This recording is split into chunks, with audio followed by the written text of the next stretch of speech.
All right, this evening we have with us Jeff Bohr, and Jeff is going to be making a presentation on Facebook.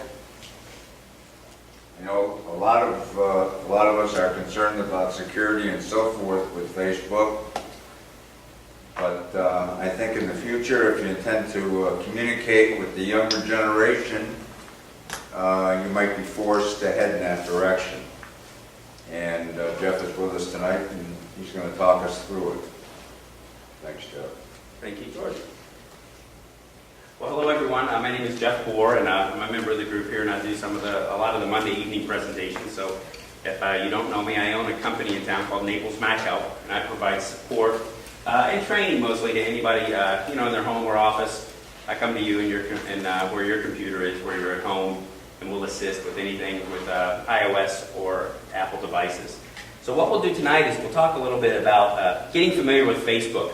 I'm going to cover some of the basics. If you've heard of Facebook but you don't know what it is, or maybe your grandkids or your nieces and nephews, your brothers and sisters, someone's on there, you get emails from Facebook, I'll cover from the beginning. How do you get into Facebook? How do you set up an account?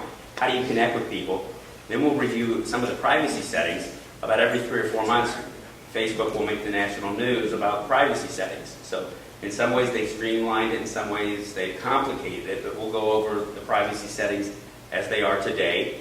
We'll cover a little bit of Instagram, which is a company that Facebook bought.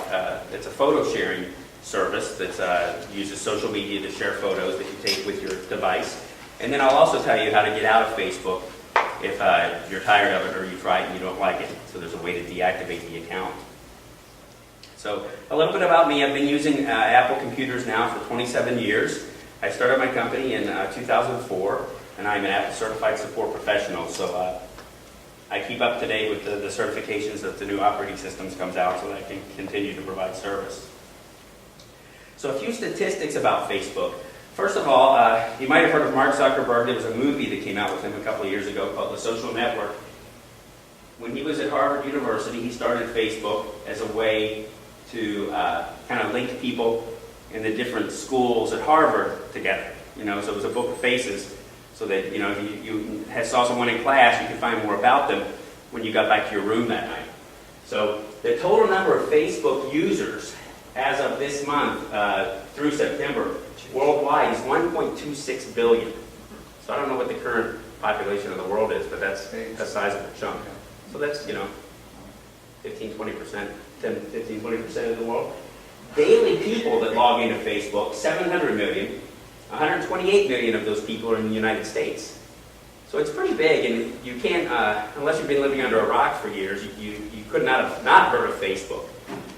There are 250,000 new people register for Facebook each day. So every 4 days, that's 1 million people joining.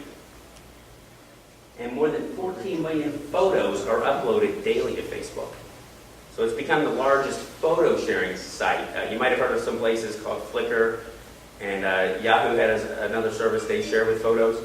Well, Facebook, more people put pictures on Facebook than they do any other service put together. So the first thing that you'll do to create a Facebook account, when you go to facebook.com, at the top right, you'll see 2 boxes. If you're an existing user, at the top in the blue there, you'll enter your username or your email and your password. Otherwise, the section below that will be sign up, where you'll simply fill out information like you would to create any online account. Your first name, your last name, your email, and you'll create a password for Facebook. There is a verification for your birthday because I don't think it's a legal document, but Facebook does not allow anyone under 13. There are a lot of kids that are 9 years old that probably say they're 14 to get into Facebook, but you'll also authenticate your age with your birthday and year, and then you'll select your gender, male or female, and then you'll say create Facebook. So that's the initial setup. If you've never touched Facebook before, you'll have to give them your name, your email, create a password, and tell them when you were born, and whether you're a man or woman. Now the next steps that you'll see on Facebook, you'll see step 1, step 2, step 3, and step 4. Step one, and these are all optional steps. Yes. Would you accept questions as we go or at the end? Yes, if you have questions as I go, feel Yeah, free. just a question regarding the email address that you use. I think most of us have several email addresses, and there are a few that we use for very specifically purposes and others for, let's say, for booking app trips and so forth. Which one would you suggest one uses for Facebook? Well, since Facebook is a form of social media, it's to connect you with people that you know, people, family, friends, co-workers, etc. When people search by Facebook, one of the things they'll actually search for, you can search by email. So you would probably, to not defeat the social part of Facebook, use the email that you would use with your friends and your family. However, you may have noticed that you might get emails from Facebook now, and you've never touched Facebook in your life. Hey, so-and-so Peggy wants to connect with you on Facebook.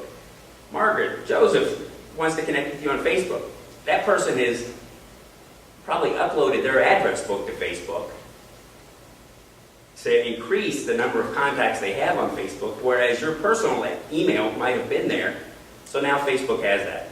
So you could, depending on your preference, you could create an alias email only for Facebook stuff. And people could still find you by looking up for Robert Smith or Jeffrey Bohr and narrowing it down. The first step that you'll see, step one, after you sign up on the initial screen is, are your friends already on Facebook? So I skipped this step, but this step, what they're doing is they'll upload your address book. So whether you have a Outlook.com, an AOL account, a Yahoo account, I don't think it works with me.com yet or iCloud addresses, but technically if you have an AOL email, on step one here, if you want to find people you know, you'll type in your AOL email and password. Facebook will then go through your email address list in your contacts list on AOL.com, and then they match it to anybody that is already a member of Facebook. Now, is that is, Automatically, if you do step one. So you're handing over that information. They say they're not going to do it they're only going to use it temporarily and they're going to delete it, but that's a big privacy issue. Do you want them to even have it for a split second while they search? And then they'll only search for people. If my address that I have registered with Facebook is jeffbohr@me.com, for example, but the person's address has jeff@jeffbohr.com, that won't come up as a hit because the addresses that you're allowing Facebook to scour to search for Facebook users will depend on the address matching with the address they've registered to Facebook with. Did you have a question? Or? well, so if I understand what you're saying correctly, if we do not allow them to upload or to grab our address books by skipping this step, they will nevertheless look in current Facebook users' accounts for our address that we've given them in the initial sign up. For search purposes, yes. So when you do sign up with Facebook and on that first screen, and you say, this is my email address, and you're creating your password and everything, you've agreed in the fine print on that first page. By clicking Create My Facebook, you agree to the terms and you've read our data user policy, including our cookie use. So when you fill out the first page on the sign up for Facebook, you basically said, okay, you can use my email to send me emails. Facebook can market to me. Mm-hmm. And if someone searches for your email, we can give it to them. So if you do skip this step, which I always skip because you don't want your address book out there. Step two, which is the second box, is fill out your profile information. Now what you can do on this page, Jeff, yes. before you go on, one question. I set mine up back in 2004, 2005. I don't remember what I did for step one. Can I go in and check it to see what I did, or is it too late? There's a point of no return here. So you'll never get back to these screens once you pass them. Okay. So these initial 4 steps that we'll cover now, when you complete these steps and click continue, you could go back and change some of the things on the second screen that we're getting ready to cover, but you couldn't really take back your address book if you did that in step 1. Okay. Yeah, I use mail. That's my address. My address book is Apple. did not allow, I gave them my Comcast address, but I did not allow them to use my address book. Can they get that? They can't get your address book if you don't give it to them in this first I screen. did not do that. So yeah, you have to proactively say, here's my email address and my password. And that's a pretty nerve-wracking experience anyway. I wouldn't give anybody that to even a Gmail account that I have set up for buying airline tickets. Yes. I have a question on the screen one. Username, is that, or username, do you use your email address at that point, or do you give a name, or do you give On your real screen name? one, where it says, are your friends already on Facebook? What No, they The want. one before this, the one when you sign up. Oh, this one. Yeah. Your email here, you would probably use the most common email you use. I wouldn't use, but if you wanted a little more privacy, use a dummy account that you might have set up. And then you just make up a password then. Yeah, you have to create a password just like you would for any other website. All right. Now, step 2 of the optional information, after you've decided probably not to give them your access to your address book. Step 2 is, let's find other people you might know because you didn't give them your address book. You can fill out your high school name. You can fill out your college, your past employers, your current employers, your current city, your hometown. So what this is doing is, if you say on here, hey, I went to Owensboro Catholic High School in Owensboro, Kentucky. Well, all of a sudden, everybody else that says they went to Owensboro Catholic High School is going to get a notification that says, hey, Jeff just joined Facebook. Do you know him? So use caution on all these screens. They're all optional. You can skip entering data on every one of these. If you only want to connect with your grandchildren or your nieces and nephews, by no means do you have to fill out any of this. What they're trying to do is expand your circle so that when you get past this step, you'll have people that you know or groups that you might be in.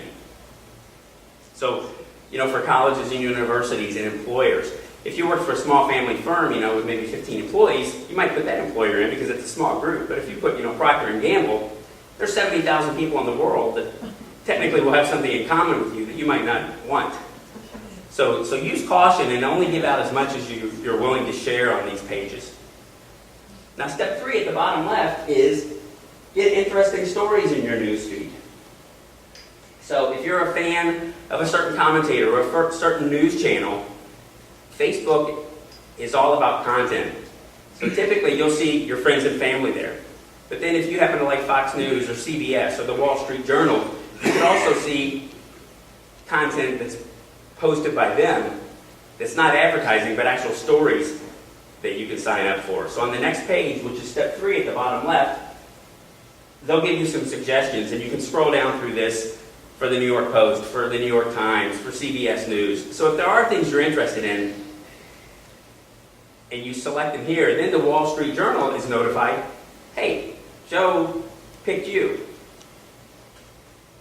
Facebook technically could say, okay, they're interested in receiving emails from the Wall Street Journal. I don't think that they actually do that yet, but the Wall Street Journal will know that this new user selected them, but I don't think Facebook has turned over your email address to the Wall Street Journal yet, but they'll know your gender and probably your age. So some of this stuff they don't tell you what they do with. But that's another way you can add to your content on Facebook is selecting an interest from this list. And can you delete those interests later? You can delete the interest later. You can delete the high school later. If you put your college up there and then all of a sudden you're hearing from, classes that have nothing to do with you, then you could go back and just delete your college. What you can't go back is delete your address book after you've given it to them. So step 1 is, if you give them step 1 and you give them your email address and password, they've got that and it's too late. But step 2 and step 3, then if you say you like, CBS News and then you have a falling out with someone over CBS or something, you could take that off as a like. So all those things can be modified after the fact. Step 4, what they want to do is let you set a profile picture. So if you go on Facebook, everyone's name that you're in touch with or in contact with will have a photo. And a lot of people put profile pictures of their kids or their grandkids. They make that their photo of their dog, of their cat, of their car. So you don't have to use your photo, But it's a good idea to have a photo there, otherwise you just see a silhouette of a head, and then everyone knows, oh, they didn't know how to pick a photo or something. You know, even pick something. It could be the beach, it could be the grass, but that's your profile picture that is going to represent you on Facebook. And anything is better than a blank silhouette, probably. So if you have a photo on your computer, that's when you'll put there. So those are the 4 steps, which is all optional information. After you filled out the first screen with your name and password and email, these are all optional. You could move on from Facebook without filling out any of this information. So the more comfortable you are, maybe with your high school or college or something, you could try it. And then if you're getting too much junk or people from high school that you really don't want to talk to anymore, you could just go back and delete your high school. A little bit about Facebook privacy settings. So here are 5 things that are pretty much the big bits of information about Facebook privacy. So by default, the information you share on Facebook is publicly visible. In other words, if you never change your privacy settings, anyone on Facebook or the internet can find and view your Facebook information and activity. So by default, with what we've done so far, we've created a Facebook account. Even if you don't put in your name, or you have to put in your name and your email and your age and that on the first screen. If you don't upload any address books, if you don't put in any information about your high school or college, if you don't put a picture up, and if you don't pick any likes like CBS News, you haven't done anything except for sign up. People can still find you on Facebook. So by default, you're out there. And that's something I'll show you how to navigate. So some information from your profile will always be considered public, no matter what privacy settings you apply. That includes your name, your picture, and gender, as well as the networks you belong to. So, like we said before, if you put your high school in there, that's public, and you can take it off, but if you put it on there, you're open to everybody that knows you went to that high school. Your name you can't change. You could probably delete the account, and if you married or something, you could modify that. But that's public information. The networks you belong to, so those are the schools and universities, and your picture. If you put your picture there, anybody that's a member of Facebook can see that photo. If you connect with third-party websites and apps in Facebook, you're also giving them permission to access and share information. So a lot of times, a big part of Facebook is this gaming activity. And people play games on Facebook. They play card games, they play farming games, they play, I don't know what, there's all kinds of games available on Facebook. Now when you play a game on Facebook, you kind of have to connect that game. So if you wanted to play checkers on Facebook, well you click on checkers and say install this on my Facebook account. Well then there's all this little fine print that says, hey, if you link up with checkers, then Checkers is allowed to post on your behalf. They're allowed to contact your friends about the game Checkers, and so on and so on. So once you sign up for a game like that, that's why if you have been on Facebook before, you'll notice there's all these posts. Mary Lou just won $1,000 in slots. Mary Lou just won $1,500 in slots. Well, you don't care, and Mary Lou didn't put that up there, but the slot game put it up there on Mary Lou's behalf to generate advertising and interest.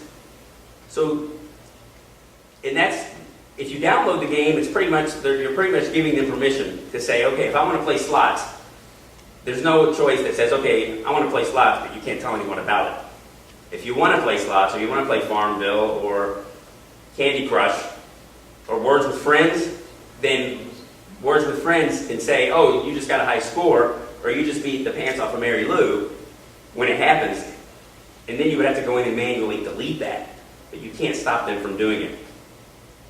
Yeah, but our country club asked us to like them on Facebook. I did that, and I just opened it up, and I got all kinds of pictures that I don't really want. But coming, I guess, from the country club site, I don't know. Right, and that's a trick on Facebook, not a trick, but a kind of a caveat. If you do like something, around election time, there's a lot of little things on there, and if you accidentally click on one, even if you say, oh, I'd like to find out what so-and-so is saying on this issue, well, by clicking on an ad, which are in the right column, which we'll review in a moment, it's a like. And then all of a sudden, other people, every time that political candidate makes a statement or something, it shows up on your page too, because you liked them. So you can unlike someone, and I'll show you how to do that in a moment, but if you do like something, say it's Joe's Lawn Care, you know, and he came out and sprayed for bugs once, and he said, oh, like me on my Facebook page. Well, then every time Joe puts something on Facebook, you're notified again. And sometimes that's too much. So there's an easy way to turn that off. And the nice thing about Facebook is, if you like your country club, but if you want to turn that off, your country club doesn't get a notice that said, hey, so-and-so turned you off. They don't like you anymore. There's no feedback as far as they left your page kind of thing. So now Facebook advertisers will also use information that you've given to them to target you. So like if you give them the name of your high school, you might see ads on the sign for classmates.com or for class reunion supplies.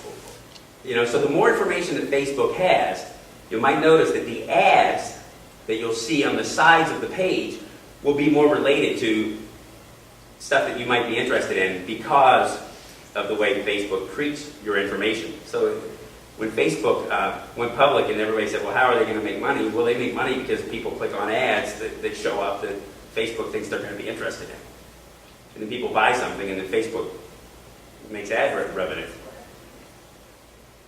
Now, this is new. The last point here is Facebook uses facial recognition technology to identify you in photos. So what this means is you go to your grandkid's birthday party. And there's your son and your daughter and his wife, and then there's some cousins there. And all of a sudden, they put a picture up of their grandson with the cake, and you're in the background. Facebook will say, hey, we recognize Bob here. Is this Bob? And then they click yes, and all of a sudden, you've been tagged in a photo. So the technology has been there for a while to do this, but Facebook has really taken it to another level now because you could have photos and they'll actually say, is this so-and-so and is this so-and-so? And most people just click yes out of habit. Oh yeah, that's him, that's pretty neat. They found out who Bob was, and all of a sudden you get a notification that says, Mary Beth tagged you in a photo of a party you went to 2 years ago. And maybe you didn't give a second thought about, but you happen to be there. So that's another, because you are using Facebook, they're allowed to do that. Do you take your wife with Yeah. So here's a way to fine-tune your privacy settings. So in the settings menu in Facebook, if you, and this is all Facebook on a computer. The Facebook apps are a little different. I'll try to cover those, but these are screenshots from a computer screen. So at the top of the screen, you'll see a little gear, which is kind of now the universal symbol for settings. So at the top right in the red circle is the settings menu. So then you'll see some options under there. The one circle is privacy settings. So when you click on privacy settings, it's going to bring up this bigger screen here. And then the first section says, who can see my stuff? And who can see your future posts? And by default, I have friends selected. Now the other options are only close friends, which are people that you might specify. So if you say close friends, that might be a circle of 6 people. The friends group is pretty much anybody that you've confirmed that you know on Facebook. It could be people from high school, college, your workplace, clients, you know, anyone could be in the group of friends. Now, another option that you'll see there is friends of friends, which I have turned off because that's too many circles away from who I know. So that would mean my cousin, all of her friends, and she might have 200 friends, would see my stuff too, which I don't like. So if you keep this at friends, or even close friends, which would be just a handful of people that you have said are close friends and family, then that would be a more restrictive setting. Now, if you were trying to promote your company on Facebook, say you had a landscaping company or a picture framing company, and you wanted to get clients, you would probably use the most open setting, which just says everyone. Because you're trying to get business from Facebook. You know, you're trying to generate business. This isn't a personal page of your kids, it's for a page for your company. So if you're trying to promote your picture framing company, you would open up the restrictions and you wouldn't say only friends can see this, because then it's only going to be, you know, maybe 100 or 200 people. So I could have two Facebooks then. I could have a company Facebook and a private Facebook. Yes, and you'll see, like on the right, under the settings menu, it says use Facebook. You'll see my company name there, Naples Mac Help. So I have a personal page, Facebook, under my name, Jeffrey Bohr, and then you can also create a Facebook page for a company. And it's kind of a subdomain. It's kind of a sub-page of your page. And that's how they set it up like this to manage it. So if I wanted to manage the stuff that was on my company page, you just click on the logo there to access if you were trying to promote a company. And your company settings for privacy can be different from your individual settings for privacy. So as my individual, only my friends can see my post by default. My company could be, somebody could do a Google search and find me on Facebook. Now, who can contact you? You can say, Facebook works by what they call friend requests. So what this means is, you might find me on Facebook, and you say, hey, I know Jeff, but to connect with me on Facebook so that we can communicate with each other and communicate on Facebook, you have to send what's called a friend request. So you'll do a search for Jeffrey Bohr or Naples Mac Help, and you might say, oh, I want to connect with Jeff on Facebook. Well, you click and send a friend request. I have to okay that. So Facebook takes two people to kind of authenticate that there's a relationship of somewhat between them. So if I saw George on Facebook and I said, hey George, I want to connect with you, Facebook would send George a message that said, Jeff wants to connect with you. Confirm or ignore this request. And if George confirmed it, then he and I would see each other's Facebook material. If he ignored it, I don't get a note that says George ignored you. He just never shows up on my Facebook. So all those requests that I receive from Facebook to be a friend are requested by the person that wants me to be their friend. Correct. Except the ones that are spam. I mean, Yeah, and you'll get spam there too, but the big point is if you don't know them or you don't want to connect with them on Facebook, just ignore it. You delete the emails, because they will get in your email box. But you'll also have a section that I'll show you where it is in a moment, of friend requests. And you know, somebody that you went to high school with 30 years ago, 40 years ago, you might not care. So you can ignore it, and the person doesn't know you ignored them. Sometimes. Well, yeah, if you're the only person they put a request in for, and they keep looking to see if you confirm it, yeah, they might notice if you don't do it, but then they probably call you. But they don't get a notification from Facebook. Sometimes there's a list of pictures, and they ask, do you know these people? I assume they came from the address books of friends, since I didn't give them my address book. Right, when you see that, like, you might know so-and-so and so-and-so and so-and-so, that's Facebook's marketing. And they're trying to, they say that because, oh, this is your daughter, and you've confirmed her as a friend. Well, this is your daughter's neighbor. You don't know her, but you might know her. And that's the way Facebook just creates links, by suggestions. When you get an email or a friend request, that's another person reaching out to you. Yes? All these privacy settings, do you have the option of saying none? As far as, there's no If you want, one button that you can click. You have to go down each individually. of these questions, can you say, no, I don't want anybody to contact me? I don't want anybody to be able to look me up? Instead of saying close friends, is there another option? No, that option would be probably to deactivate your account. Yeah, there's nothing below close friends. Because if you don't want to be on Facebook, then kill your account and don't, because there's no point really if you're not. Sometimes you can't get on a website, you can't get information from a business unless you go through Facebook. Right, and a lot of apps are like that. If you have an iOS device, like an iPhone or an iPad, you might notice, like if you use Instagram, for example, now, if you want to use it, you have to sign up. You have to use your Facebook and link that and give them permission. Jeff, can you not put close friends and not put in any name? Put one name. I think you have to have one name, and you can put Yeah. another email of yours even Yeah. in that point. But then again, you have to create the people that you put in the close friends list or any of these lists of Facebook have to be Facebook users.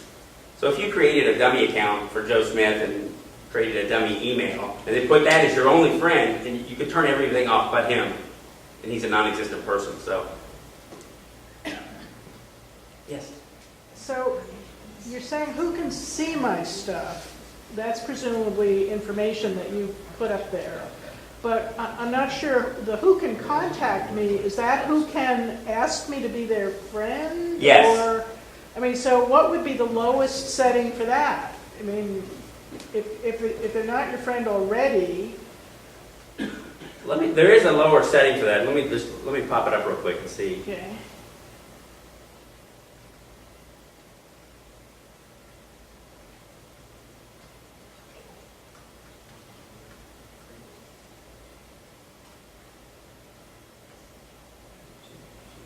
Okay, let me see here.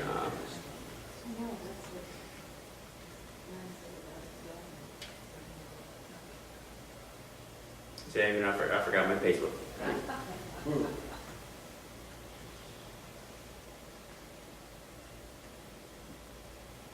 There we are. Okay. So if I go to settings here, and I go to privacy settings, and I go to who can contact me, and I click edit. So the choices for friend requests are either friends of friends or everybody. There's nothing lower. Okay. So, in effect, you're saying, they're saying, you know, you can limit it to people who have some remote connection to you. Right, but it has to be a friend of a friend. So it could be your sister, but it could also be her beautician, it could be her gardener, it could be her next door neighbor, but it could also be her cousin, which is related to you somehow. Yeah. Okay. And if we go to... And another thing you can do, I forgot about the custom field. The question was, how can you limit this a little more? There's a custom field. If you go to who can see my posts, and if you change it from, you can change it to only me now, or you can go to custom and say just this one person or just this one group of people. So you can't say only me, and that would limit it a lot. And that's something that they've done recently. So you could select only me, and then no one would see anything that you ever did. So that might be the answer to that question.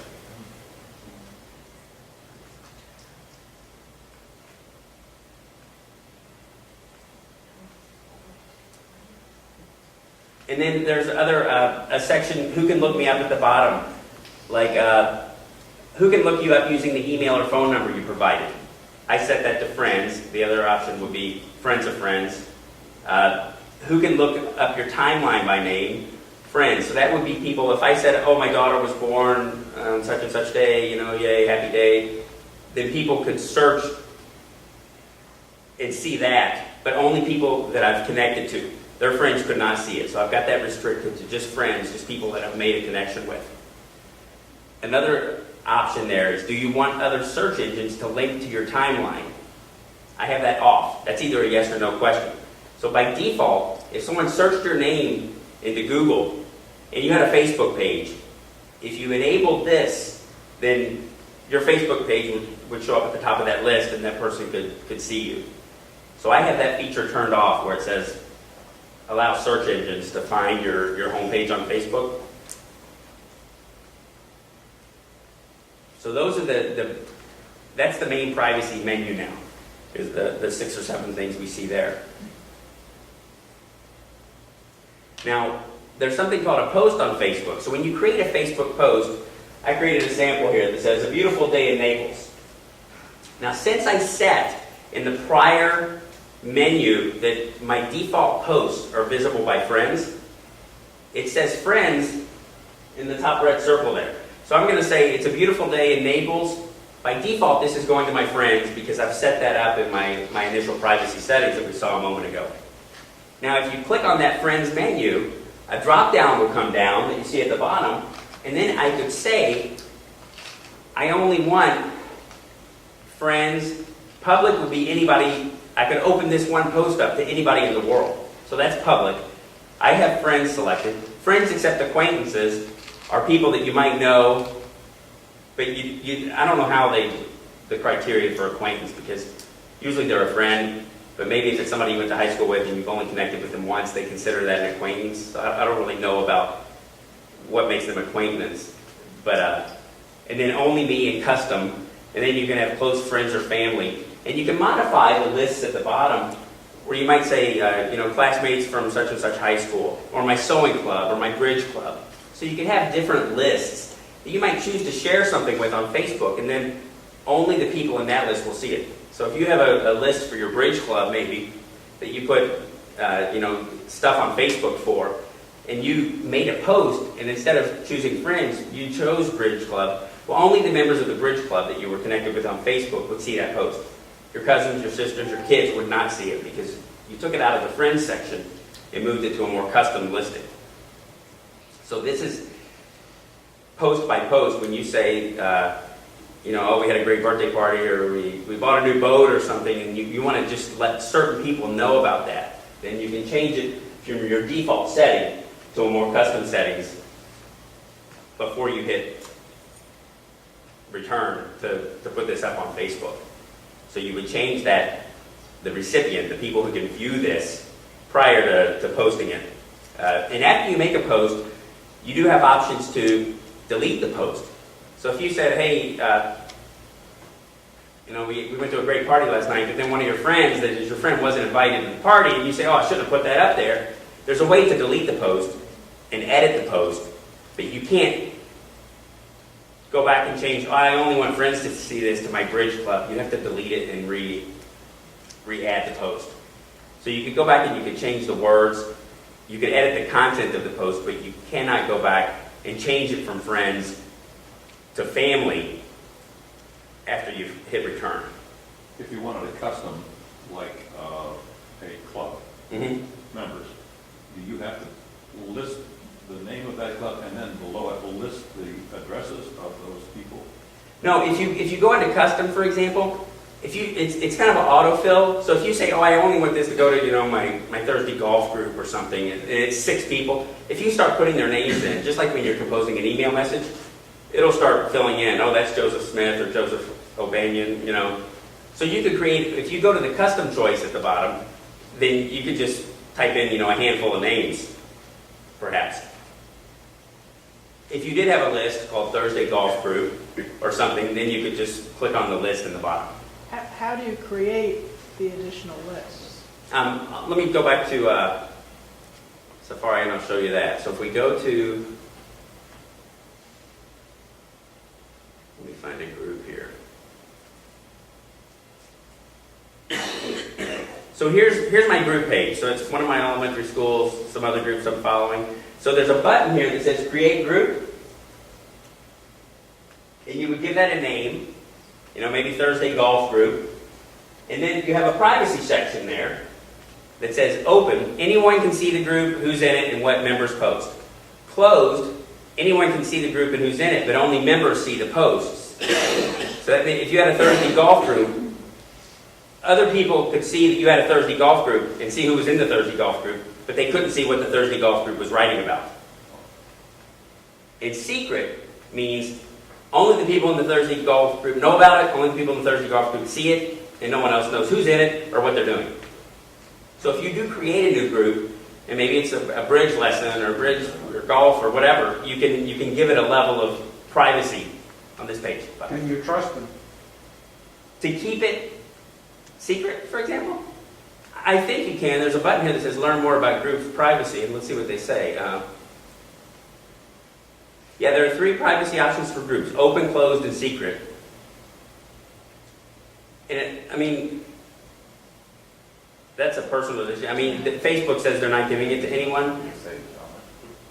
But that it would be within your comfort level. We don't really know, I guess. What worries me is that they mean it until I do something where I don't know what I did.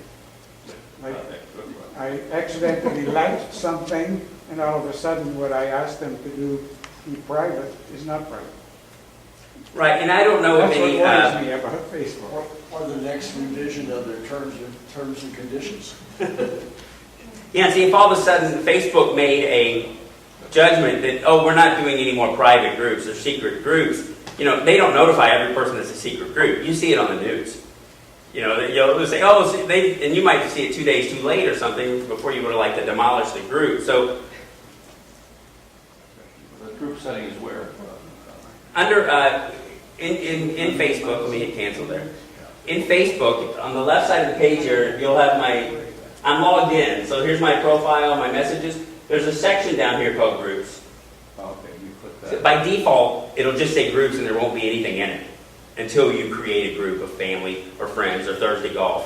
Okay, so it's on the left side. So on the left side of the navigation there. Now, if one of us, creates the Thursday golf group, the people who are part of my group will see anything I post only to that group on their page. If it's a secret group. If it's a secret group, yeah. They presumably would have to set up all the members as a group in their account in order for... No, you as the person that creates the group, and only one person you don't want to have duplicate groups. So usually the person in charge of maybe the email list or something, whoever the president at the time, would create the group. And then you'd say, okay, Susan's in here, Margaret's in here, Peggy's in here. And then all those people know they're in the group and they see each other, but there should be only one administrator because otherwise if Peggy creates a group too, there's going to be two groups. Okay, so at that point, those people... They'll get an invitation to the group. Okay, So if you create a Thursday golf group and it's Margaret, Peggy, and Bobby, they get invitations. Susan sent an invitation to the Thursday golf group. Each of them will know, and then they'll confirm it, and then boom, they're in the group. When you post something to that group, those three people, and you see it. Okay, and they can also post to that group? They can also, once they're a member, you can post to a group. And that group would show up on their Their wall, their page. Their list of limitations on their own posts. Correct, but only the creator of a group, you can say it's private, and then another member of the group couldn't say, oh, I want it to be public. So the person that creates the group is the administrator, so to speak. And if they create an open group, another member of the group can't say it's private. So that's a part of the administrator would do. So it's not a situation, the group concept in this case is kind of a formal, there's an entity that everybody knows they're a member of, as opposed to me saying, well, I want to share my reading list with 6 people. Then you would probably choose who I know custom. are interested. Right, then you might do custom, and then only those 6 people would see it. Okay. Rather than a group. But I would have to remember every time who those 6 people are. Or you could just create a group for those 6 people, maybe it was a book club. And you can have an unlimited number of groups. Maybe you might have a Thursday golf group, you might have a book club group, and you might have a gardening group. Well, there might be... But those are groups that other people belong to, as opposed to me just saying, I'm going to spout off to my 6 friends. I don't necessarily want them all spouting off to each other. Right. The thing with the group is it is a collaborative effort. So people in the group can interact. So it might be better if you're doing something about a book review or something. Then maybe just do a custom sharing with 6 people or something. Okay. Now the Facebook homepage, and let me switch back to mine and I'll kind of show you what you'll see here. So if I go to the Facebook,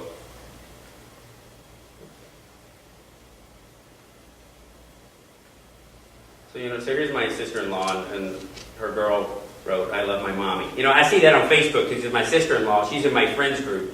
So in Facebook, this is the kind of stuff that shows up. Now you'll see some little icons up here. There's one of little, looks like 2 little silhouettes.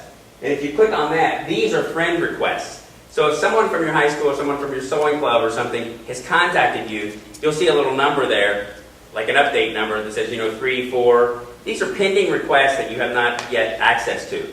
Now, since I don't have any new requests, what they're showing me is people I may know. So there's a guy named Jude Blair. We've got 24 mutual friends. He might have gone to my college. I don't know who he is, but there are people that I'm friends with that are also friends with Jude, and there are 24 of them. So I might look at Jude and say, oh, wait, I do know him. I just forgot his name, But, Gary Walker, 2 friends. Paul Bernard, 44 friends. I obviously know him somehow. If 44 people I know have something in common. But this is the suggestions that someone brought up earlier. Facebook is trying to do you a favor, saying, oh, here's your long-lost best friend from grade school that you forgot about, and look, these other 60 people know him. You found him, and you click there. But if I click on this first name, Mika, which I don't know who she is, but I can see, if I hover over mutual friends, see, I know Lynn Mattingly and Eric Jones. I went to school with them, but Mika could be their next door neighbor. I don't know who Mika is. If I go to Paul here, these are all people I went to high school with. So I may very well know Paul, but if I click add friend over here next to Paul, then Paul has to say he knows me. So just because Facebook is suggesting that I might know Paul here, it's still a two-way confirmation. Where I would say add a friend, Paul would get a notice that said, hey, Jeff Bohr wants to connect with you. If he said yes, then we'd be connected on Facebook. How do you defriend? The way you defriend is, so if you hover over a name here, so this is my sister-in-law, Marlene Corder. If you hover over the name, you see how that little menu pops up? And at the bottom, there's a button here that says Friends. And what I can do is slide down to there and say Unfriend. All that means is I won't see things that Marlene puts up on Facebook anymore. Marlene is not going to notice that I unfriended her. She would probably never know unless, for some reason, she put something on Facebook and then called me on the phone and said, oh, did you see that picture? And I said, no, and then she would know. But, by default, they don't get notified that, hey, they unfriended you. So if someone is harassing you, add them as a friend and then just unfriend them. They're not going to know you unfriended them. They might know that you're ignoring their requests. So you have to add them first. You have to add them. If you want to just get someone off your back and saying, hey, why are you ignoring me on Facebook? You could add the friend and then go to their, wait till you see them show up in your timeline, click on friends, and say unfriend. Or you can say block, and then that way you can just say, oh, they're still my friend, but I don't see their junk anymore. But they can go and see, you could then go see their timeline, right? You can still see them. Yeah. If you unfriend them, you're cutting off the ties all the way. You couldn't see them anymore unless you become a friend again. But if you just block them, they don't show up here anymore in this view, in your timeline, but you could go and search for them. And another thing would be, if you do unfriend someone, and they go look at their friends list, and they only had 5 friends, and all of a sudden George is gone, they would know that you unfriended them. So I don't know if people really care, but some people might, if they, give that much thought to Facebook. But the top menu bar here, you'll have a search here. So this is where maybe you thought of someone that you might have gone to college with or worked with, and you could type in their name, if I type in Joe Smith here. So here's all kinds of Joe Smith. It's giving me people that are local first. Here's Joe Smith, Naples, Florida. Joe Smith, Naples. There's about 10 Joe Smiths in Naples. So here are all these people named Joe Smith, and one of them might be the guy I know. So you could just search this way for Facebook too. These are all people that are named Joe Smith on Facebook. So now you'll see on the right side of the page here, there are suggested groups like Friends of Thoroughbred Acres, Collier County Online Yard Sale. These are ads for groups. So they're trying to get you to join a group. And if you hover over these, there's a little X that appears there. Do you see that? Where my cursor is? So I can hide that, and then they're just going to come back with more. So you can click X's all day. They're always going to have something to try to suggest if you want to be a member of this group. Now at the bottom here, there's a section called Sponsor. And these are all ads. AT&T customers save. So I can click a little X there, and I can say hide all ads from AT&T. And then you can say, why do you want to hide this ad? And I'll say it's offensive. But in 5 minutes there'll be a Sprint ad there. So you can click ignore these ads all day long, and they keep coming back. There's always something else. But that's how Facebook makes their money. Another way they can make their money is, up here there's a section that says birthdays.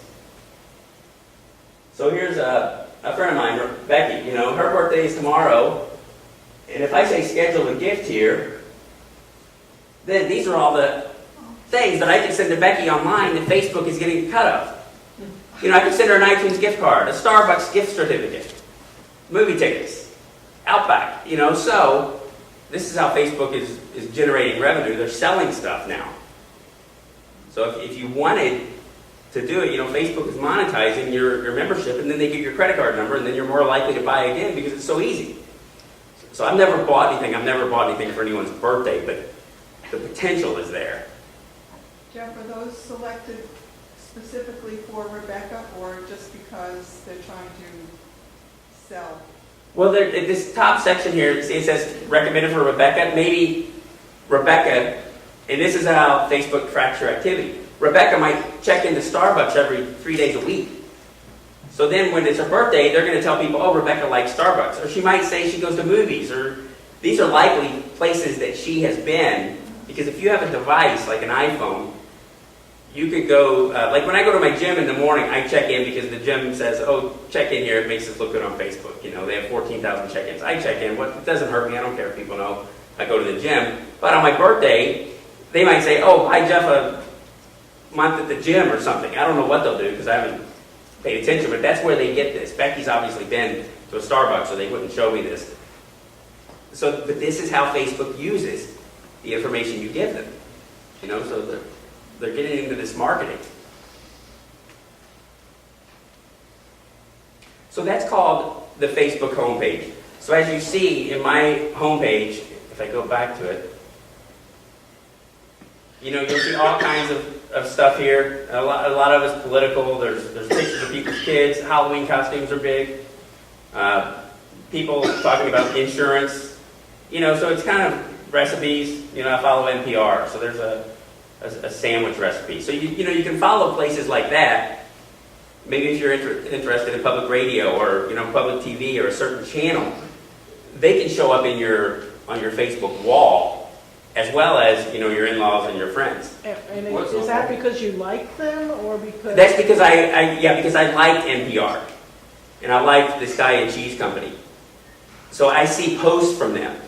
Now, if I hover over NPR here, see where it says liked at the bottom? Right there? Just like earlier, we clicked on friend and we clicked unfriend. If I said, you know what, NPR puts too much stuff up here, I could unlike them at the bottom of that menu. So there's an unlike section. So if you accidentally click on something, and a lot of times if you click on these things, like over here on the right, there's recommended pages like The Oatmeal, Carl S., Maxim Magazine, Vegasaurus. If I just click on one of those, a lot of times it'll actually say you liked it. So you might click on a politician or something over there around election time, and all of a sudden you're seeing everything they have to write. It's because even if you click on these, they consider it a like. So if you're nervous about adding a lot of stuff to your Facebook feed, stay out of that right column altogether. So ignore this. You can't hide it. You can ignore it, because those are things they're trying to sell you or likes. And having said that your friends can see your page, your friends can search for you, find this page, and see your... They'll see that I follow NPR and Diet Cheese. Okay. Don? Going back to Rebecca's Starbucks thing, is that because she had liked them, or because on her phone privacy settings she has location services enabled for Starbucks, and that's how they know that she goes there often? I think that the location services for Starbucks, Facebook doesn't use that. I think Apple uses that to try to give you a better where you are type activity that's going on. But I don't think, even with Facebook, just because you have Facebook on your phone and walk into Starbucks, Facebook doesn't know you're there unless you go into Facebook and say, I want to check in at Starbucks. So the location services doesn't really work that way as far as what the phone does. Yes. Yeah. Now Apple has that technology, you know, where they could actually, if you're walking down the street in New York and they know that you checked into 3 bagel places, they have the ability to say, oh, there's a new bagel place that just opened up. You know, you can turn that off if you don't like it, but by default, that's another thing that's on with Apple's marketing. Jeff, what do you mean by checking in? You go in and just click on Facebook or something and say, I'm here at Starbucks? Yeah, on your app, if you have Facebook on your device, on your iPhone, for example, at the top of the screen on the phone version of Facebook, there's a button that says check-in. And if you hit the button that says check-in, it's going to say, okay, you're near Starbucks, but you're also near Domino's Pizza, and you're also near the public library. Which one do you want to check in at? And why do you do that? Just, Well, at my gym, I don't know why I do it there, but I don't check into most places. It would just, now some people, they check in, they're brushing their teeth, they check into the gas station, they check into the car wash. I don't know why I check into the gym, I just do. But it's kind of silly, I guess. But yeah, checking in is more of, there are certain people, you'll find that if you do go to Facebook, there are certain people that kind of, they must spend all their waking time on Facebook, you would think, because they're on there every 5 minutes, or 10 minutes. And I don't see how they do it, but there are people that seem like they do that. They're probably using it on their phone, on their iPad, they're getting a haircut, they're talking about it on Facebook. So, yes. In my privacy settings, if I show everyone as close friend, can they see my home page, my name page, and my wall? They can see everything. Right.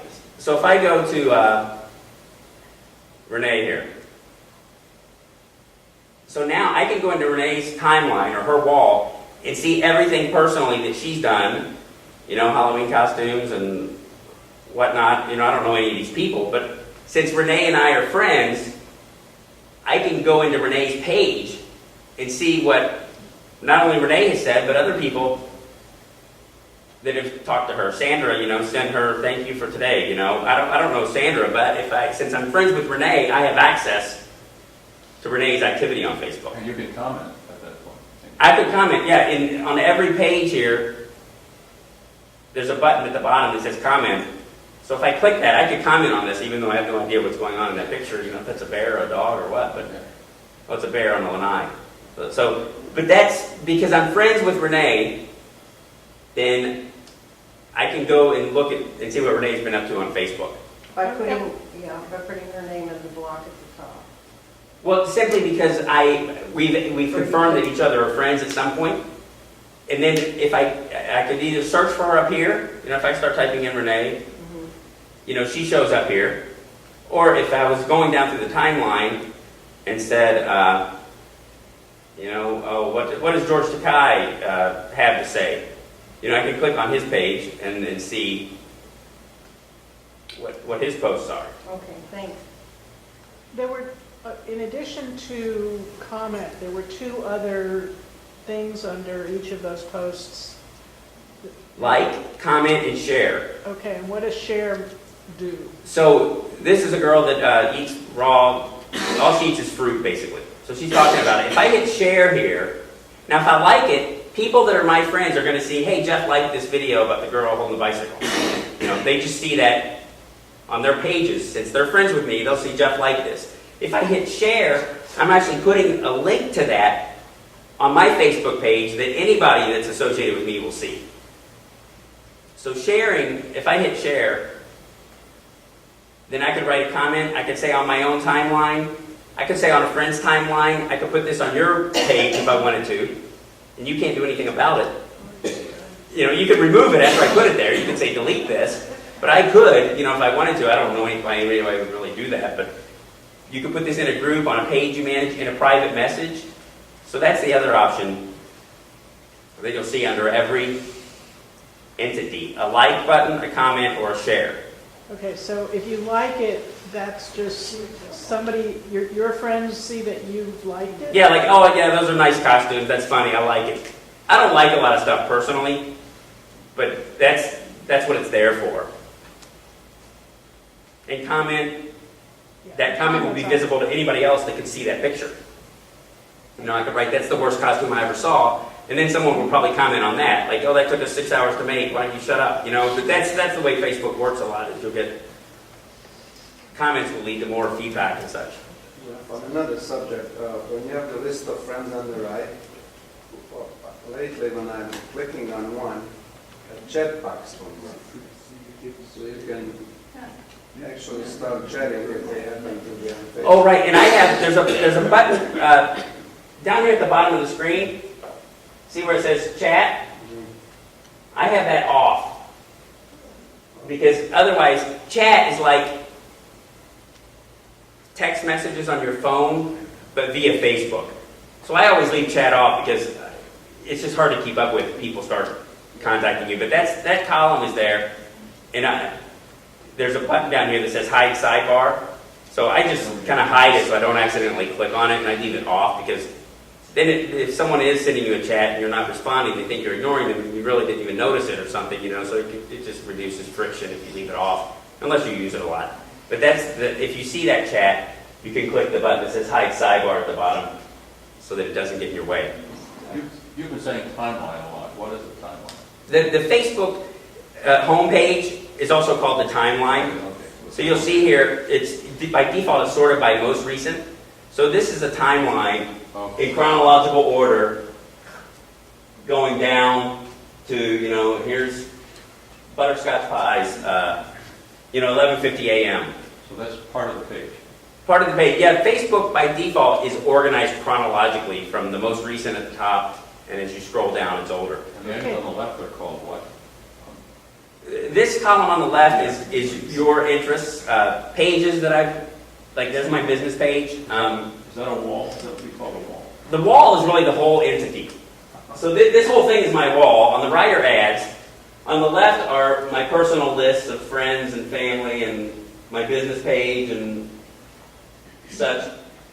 And in the middle is the content, the chronological account of what's happening on Facebook in your world. How long do they keep it? Because I noticed when I scroll down that some things out there from January. Yeah, the further you scroll down, and the more people you have, but if you keep going down, it'll keep going down. I mean, I don't think, it's going down. I mean, this is still today.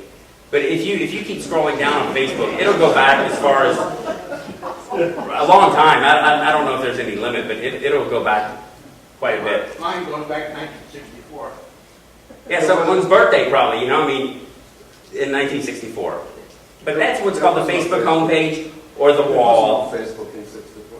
And it's basically a chronological listing. It was. You're pulling my line. I wasn't on Facebook in 64, no, but Somebody had a note, somebody went back and said, I graduated from high school in 64 or something, so then it would show up. Or they were born in 64, Facebook is new. So there's two ways to save photos from Facebook. So a lot of times you might see a picture on Facebook that you like. Maybe it's a grandson in his Halloween costume, first Halloween. You're like, oh, that's great. I'd love to have a copy of that, without taking a screenshot or anything. If you click on the photo, it will open in a new window. And then at the bottom of that, in the red dot there, you'll see a little menu that says options. When you click on the options menu, there's a download option. So then, if you do see a picture on Facebook, maybe it's a recipe or a flower garden or something that you like, if you click on options, you have the ability to save a copy of that picture on your computer, because a lot of times someone could take a picture down. And if you wanted it, that would be a good idea to grab it while it's up there. Because posts can be removed. So if someone puts a Halloween picture up there, they could take it down. I mean, they really don't have to, but it could disappear. And if you want the picture, choose options and download it. once you put a picture on there, is it public domain that anybody can use for any purpose? If you put a picture on there, it is public domain, and that anybody that you've confirmed as a friend has the ability to download it. Can they use it? Yes. As much as they wanted to, and as much as you wanted to prosecute them, probably yes. I mean, they basically, if anything's on the web, it's pretty much disseminated to the public. Read the terms and conditions and you'll find that you have no rights. Well, If you want to protect it, you have to put the protection in the metadata for the picture. Probably so. And then the JPEG may or may not carry it. So. Right. And there are some pictures that you will not see. I don't know. That might be there's ways to protect it, and I don't know. I haven't done it myself, but sometimes when you click options, that download will not show up. It's mostly some kind of commercial picture. So I don't know what they've done. Maybe it's in the metadata that says you can't copy this. I'm not sure, but yeah. Today I got some pictures from Clyde Butcher.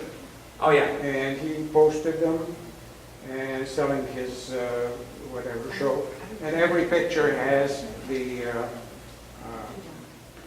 sign on it. Right, so like here's Clyde's, I follow Clyde as well, so here's a picture, let's find a picture that he took. On the bottom, you can see it. It's there, his signature. Right, so I could download this, but he's got it like watermark, With a C, yeah, the watermark. and his signature is there as well, so. But you could actually download this, but it's not going to be like high quality to print or anything. You know, so you can download it, but I don't know if there's much you could do with it.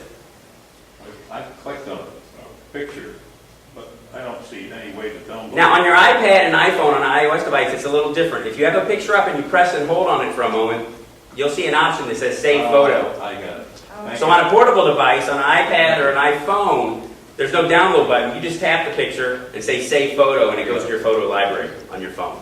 Okay. Now, another thing you can do now with Facebook is, if you go under Account Settings, under that Settings menu we covered earlier, the little gear, there's where we saw Privacy. There's also a place that says Account Settings, and there's an option here that's circled that says Download a copy of your Facebook data. So let's say you tried Facebook, and you said, you know, this isn't for me, but you didn't want to lose anything you've done. This will put all pictures, all comments you've made, your messages, your chats, everything into a zip file and download a copy of it onto your computer. And then you could say, okay, adios Facebook, I don't want to do it anymore, but you'd have a copy of everything you ever did on Facebook. And what would you need to read it?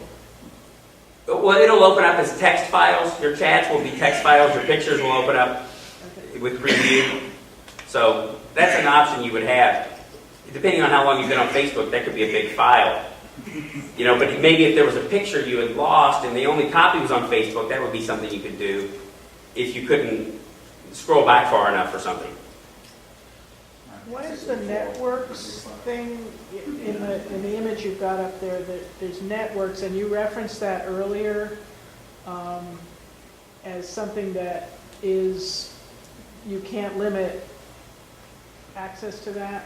Well, networks are, let me try and check that. I think that's like groups, but big groups. Let's look at that.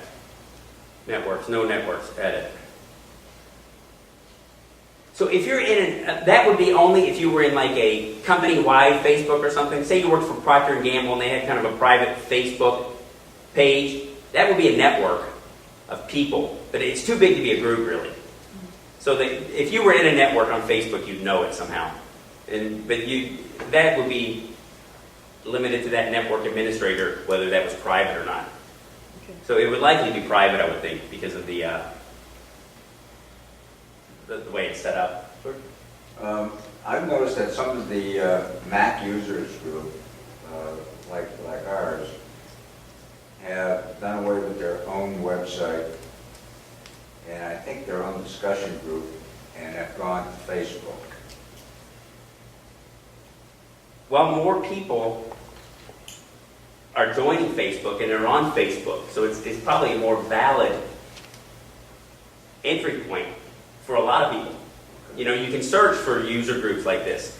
You can search for companies. You can search for all kinds of stuff on Facebook, so that would be... Now, one of the things that we're trying to do with our website is be able to utilize it for signing up for classes, signing up for lynda.com, things of that nature. Can any of that be done through Facebook? And is there a charge? Well, there's no charge to create it. Is There would there be any another of those group. database? Is there any database? Meetup, What? Meetup, Oh, like meetup.com or this? Yeah, but Facebook would let you create a group like that, for example. It would be probably an open group, not a secret group or whatever. But you could, as an administrator, the person who currently, manages a website or something, or content on a website, could manage a page like that for Facebook. And you could have sign-ups. My 25-year class reunion was all handled on Facebook. I mean, from volunteering for certain tasks and for, the whole thing was planned. There weren't any emails sent out. It was done on Facebook. So it is a viable option for that. The best thing to do would probably be search for one You kind of see how they're doing it, but I know it can be done. I'll touch on Instagram a little bit. Instagram is a company that Facebook bought in 2012. Instagram is an app. The only way to use Instagram is really an app that you would put on your phone or your iPad if it had a camera, or an Android device. It takes little square pictures, and the thing about Instagram is you create filters. So if you want to create Instagram and you take a picture of a pizza, for some reason a lot of people take pictures of food on Instagram. So they take a picture of their pizza and they can make it look like a 1960s picture or a black and white picture or a little vignette around it, all kinds of effects. And then you upload those, and those become part of your Instagram library. So since Facebook bought Instagram last year, you now need an Instagram account, or a Facebook account if you're a new user to Instagram. When I installed Instagram, I could just sign up with my email. But now you have to sign in with Facebook, because Facebook owns it. So the Instagram is an app, but some of the screens are, you have a home page on Instagram, just like you do on Facebook, kind of. So you have an Instagram wall where people that you've connected with on Instagram, pictures they've taken show up in that list. So by default, your whole Facebook friends list doesn't jump over to Instagram. You can still select who you see and follow here in Instagram. There's a section in the middle there. That screen is an Explore section, which is the second, the little star at the bottom menu if you're looking at an iPhone or iPad, for example. And that'll just be, you can just scroll through pictures, and if there's something that catches your eye, you can click on it. And Instagram's a little different from Facebook, because you can pick people on Instagram to follow, and they'll be notified that you're following them. So you like this guy's photography. You can watch and see his photography as much as you want. He'll get a notice that, hey, Jeff is following you, but he doesn't ever have to contact you. He doesn't have to say it's okay. If you're on Instagram, you're pretty much saying, anybody can follow me. You can't pick and choose. Like Facebook, like you have to make a connection with someone. He can't get rid of you. He can't get rid of me. I can follow him if I want to, and he can't do anything about it. Yeah, so like and then there's another screen that's your profile. So I've only put 9 pictures up in Instagram. There they all are. They were of my daughter and some food, something I put in the blender at one point. But I have 45 people following me. I don't know who they are.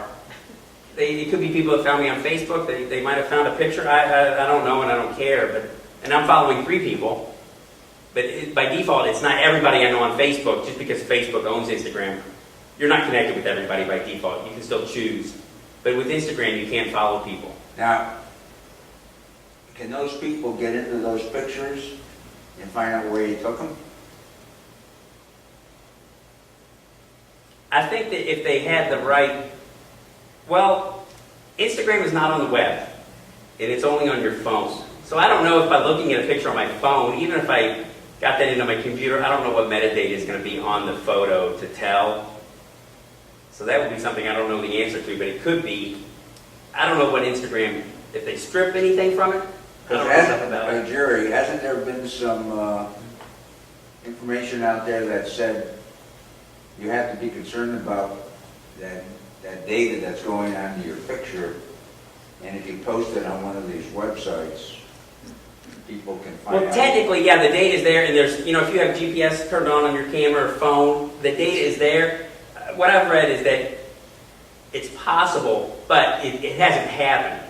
Just because the potential is out there, there haven't really been any cases of someone stalking someone from metadata on a picture yet.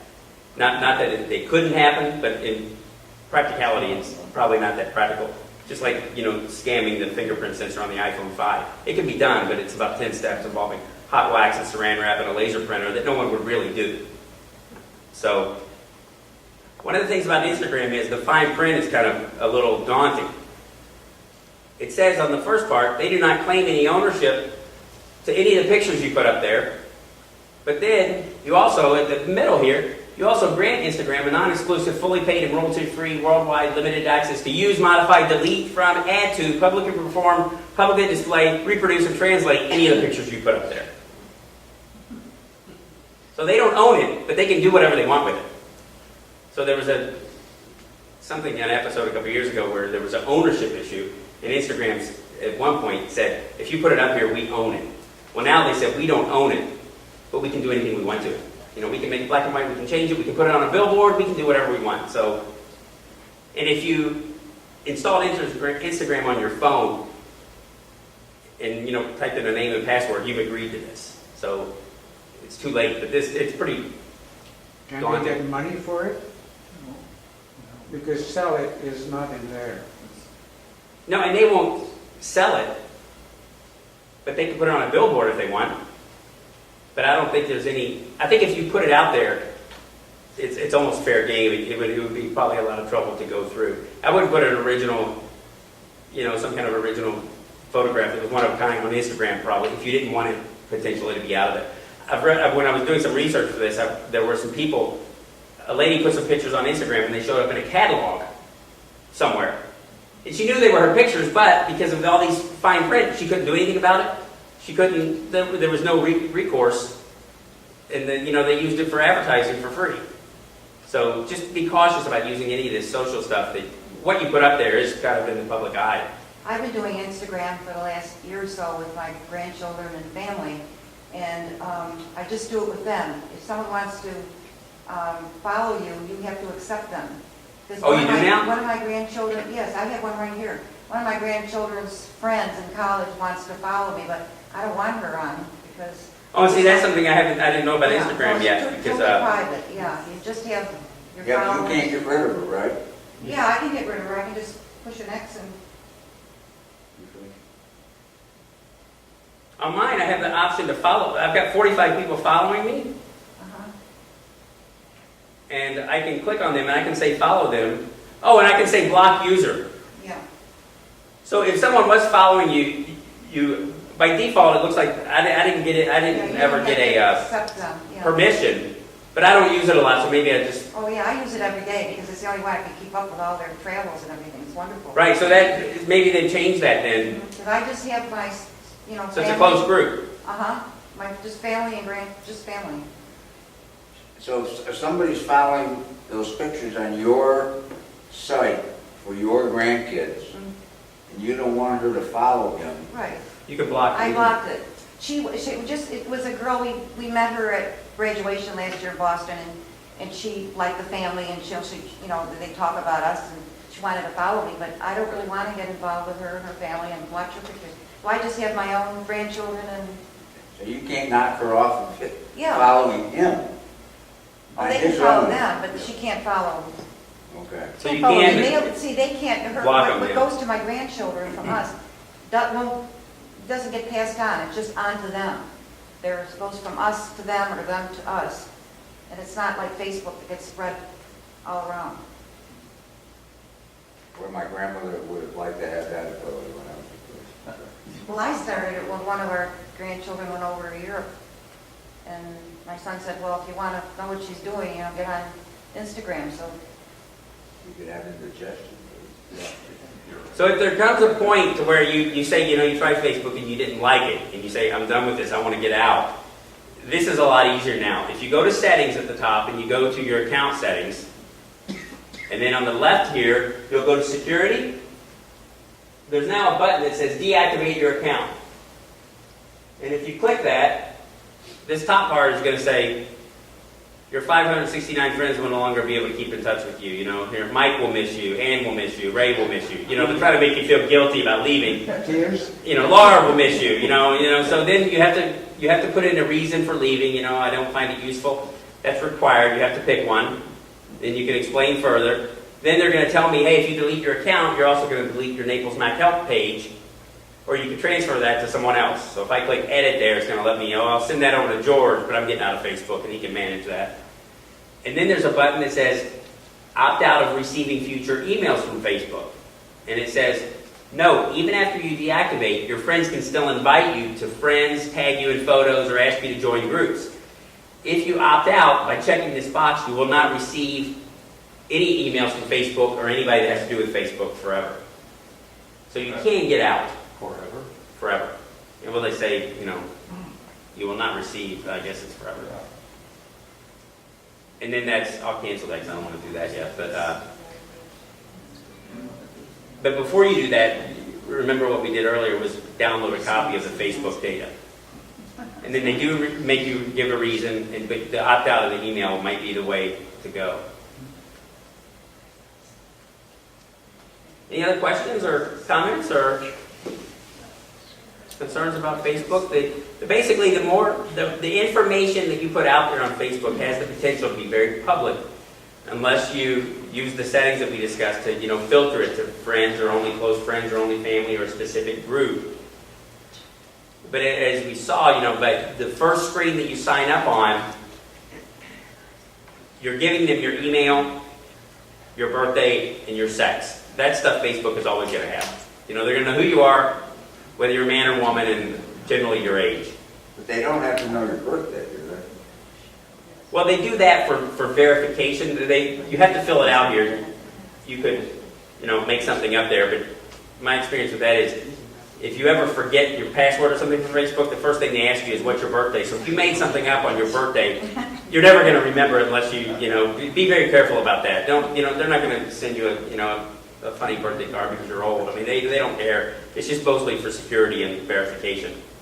But I've had several clients, they reset their Apple ID and they put in a fake birthday because they didn't want to give the real birthday, and then it's a big ugly mess that you're in because you can never prove who you are.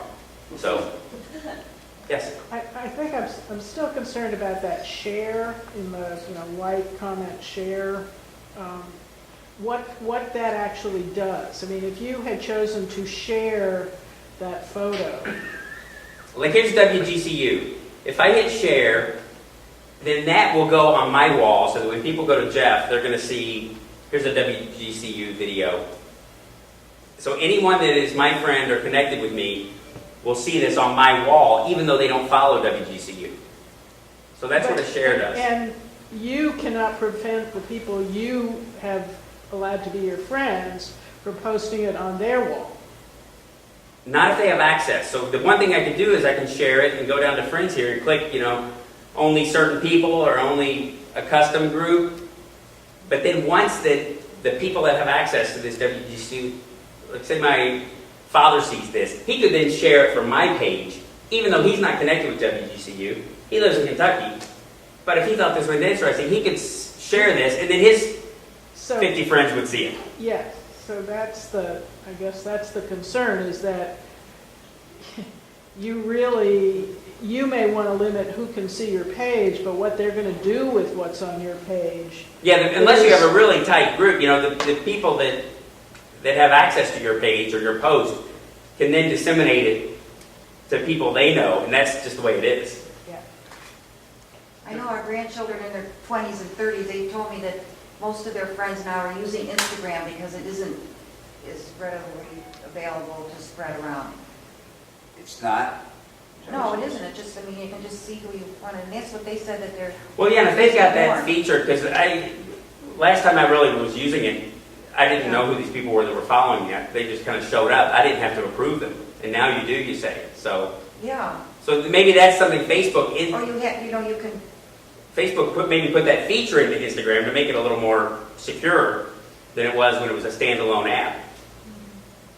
If a company says, follow us on Facebook, or a news broadcast, a station, or any company, right? How do you go about doing it? You just type in the name of it? You would do a search for them, and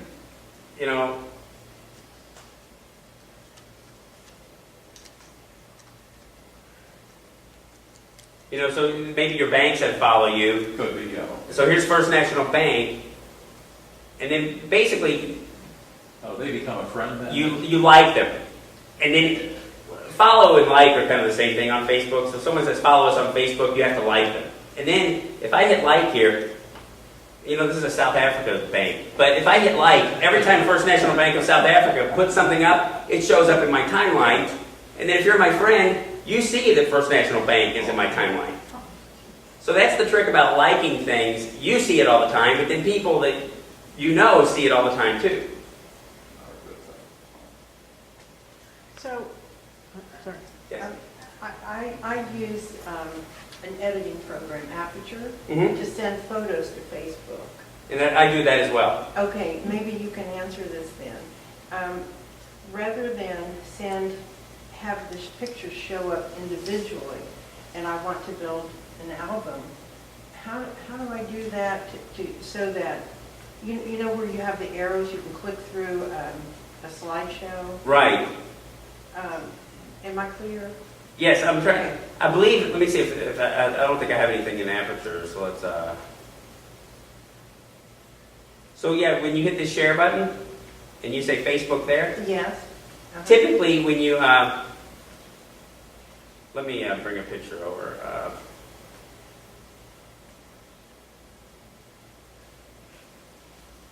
Okay, so here's a picture.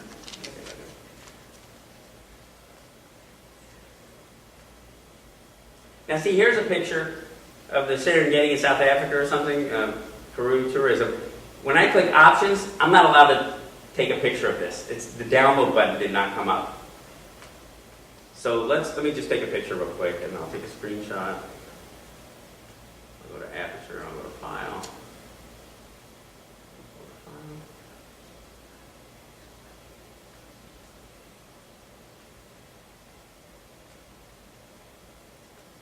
So here's some pictures I've got. So if I hit, let me go to View here. So I select all these, and maybe these are pictures from a party, and I hit Share, and I go to Facebook, and I sign in.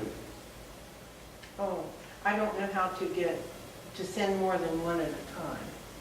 Oh, you would just select them. You could either drag over them like that, or you could use Command, just like you would select multiples, to do these three perhaps, and not that one. So the Command key, if you select it, will let you select multiples and toggle off selections. Then you would hit Share to Facebook. And then after this, I believe what it does is it will give you a choice of where do you want to share these, just on your wall or to a certain album on Facebook or create a new album.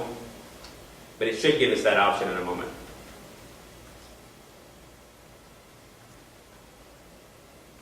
Agree to the terms. So here's your default options on Facebook. So I could say a new album. I could give it a name. And then photos viewable by everyone, friends of friends, or only friends.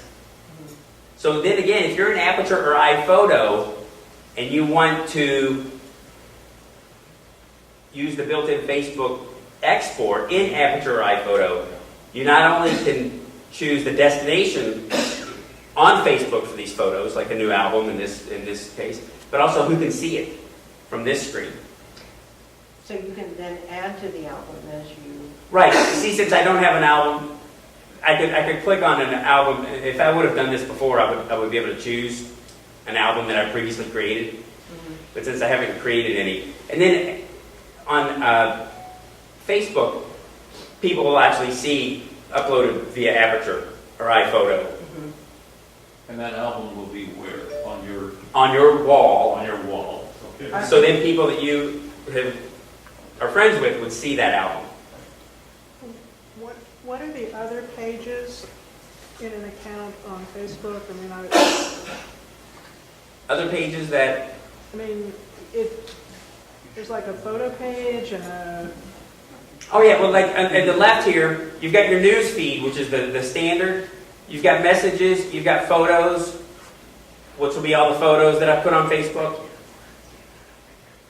And what would messages be? Messages would be people that have sent you messages on Facebook. So rather than sending it to you by email? Correct. Okay. So messages are like Facebook's email system. Mm-hmm. People will send you a message. And that's only to you. That's only to you. Not correct. That's one-to-one communication. Facebook has a copy of it, obviously. I don't know what they would do with it. But Facebook messages are... Send it to the NSA. Email. Yeah, they've got it all anyway, probably. So, but that would be... messages are like internal Facebook emails. This is like a comment? The comments are attached to a particular post. A photo, a recipe, a birthday party announcement. A comment is visible on the timeline or the wall, whereas a message is from one person to another. The comments are public to anyone that has access to that photo. So if you make a comment people that have access will see your comment. Jeff, I signed up also for LinkedIn and I want to get out of it. I can get out of Facebook. Yeah, in LinkedIn, there's a settings menu similar to Facebook. It might even look like a gear. And it'll probably be something similar, account settings, and there will be a deactivate LinkedIn. But I don't know if you'll be able to stop the emails from LinkedIn.